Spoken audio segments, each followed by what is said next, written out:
So the first thing we'll do is we would have to create, as I said earlier on, I want you to be able to see the difference between a bash script and a normal text file.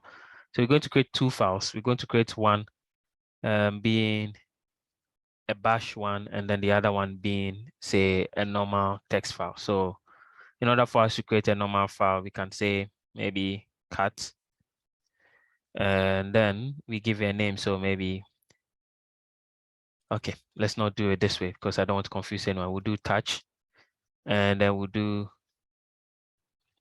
file one, no, file one.txt. So if I do an ls, that is going to be file one.txt. Now, if I create a new shell file, so we'll call it shell file. So I'll say touch shell underscore file dot sh. And if I do an ls, okay, let me do a long ls, long listing. So I'll say ls-l. Another way to say ls-l or long list is ll. It's the same thing, so it doesn't really matter. So ls-l. And you could see that the text file is having this color.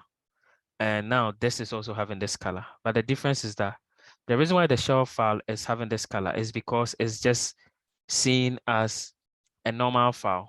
So it cannot be executed. So if you look here, it's still having the RW and a dash, so meaning no execution.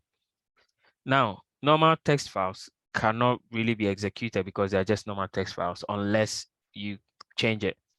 So if we want the text file, so the shell file to become an executable, what we have to do is we need to change it. So we change the mode, maybe 700 or something, and then the name of the file. So first, what is it? Okay, so that's it. Yeah, it's already green already. So it's already an executable. So we don't need to, oh, that's down there, sorry. So I'll just do ch mode and shell, and that's done. If I clear my screen and then I do an ls or maybe an ll, you see that now this is also green and this is still white. And so basically, that's also an indication that this particular file or script can be executed. So the color plays a role, especially in this kind of editors. That's why it's very good to be using these kind of systems. So it gives you an indication of what's happening.